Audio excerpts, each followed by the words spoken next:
প্রতিবেশী রাষ্ট্র ভারতে পতিত স্বৈরাচার শেখ হাসিনা ষড়যন্ত্রে লিপ্ত।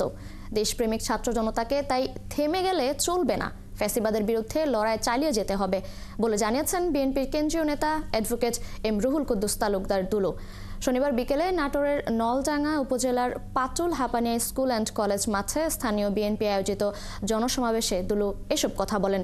তিনি বলেন, শেখ হাসিনার ফাঁস হওয়া সর্বশেষ ফোন কল শুনলেই বোঝা যায় ক্ষমতার জন্য আওয়ামী লীগ কী করতে পারে।